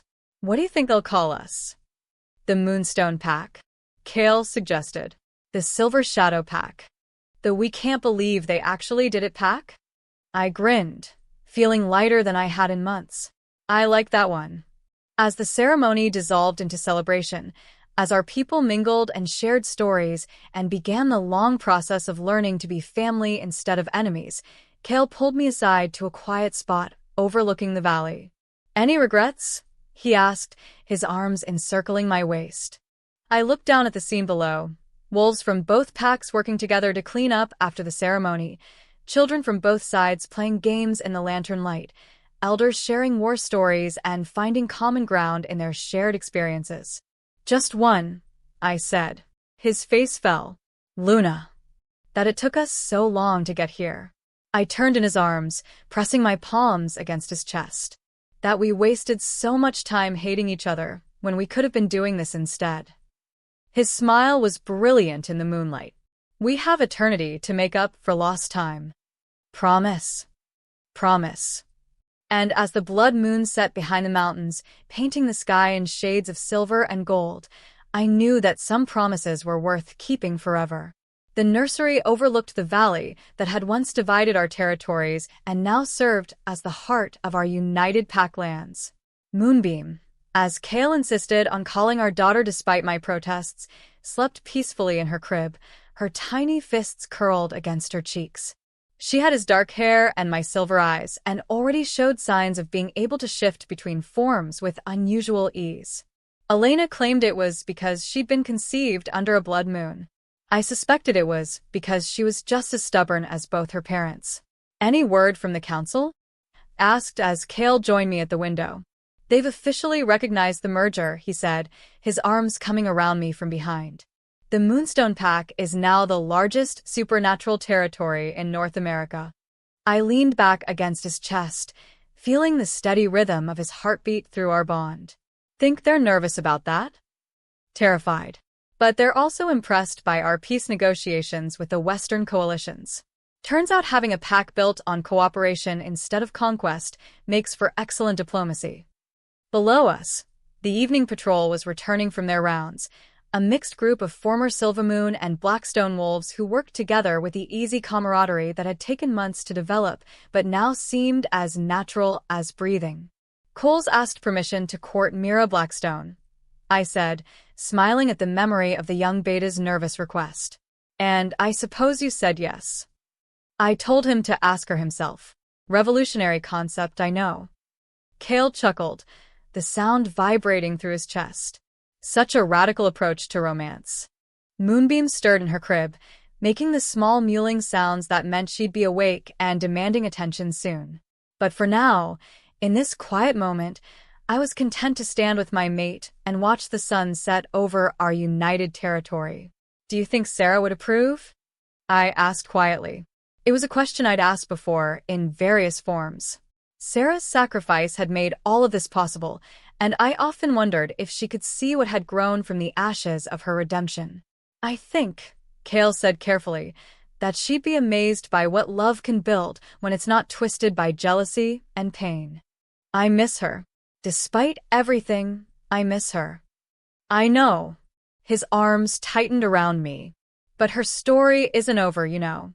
Elena says souls like hers, ones that choose redemption at the end, they get another chance. Somewhere, somewhen, she's learning to love without possessing, to trust without controlling. The thought comforted me more than I'd expected. Sarah had been my friend long before she became my enemy, and the idea that her story might have a happier ending somewhere in the great cycle of life and death felt right. Moonbeam's cry interrupted my musings, and I moved to lift her from the crib. She settled immediately against my chest, her tiny hand grasping at the pendant around my neck, a gift from Kael that combined the symbols of both our packs. "Hello, little one," I murmured, brushing a kiss across her downy hair. "Ready for your evening patrol?" It had become our nightly tradition, walking the borders of our territory with our daughter, showing her the lands she would one day help lead.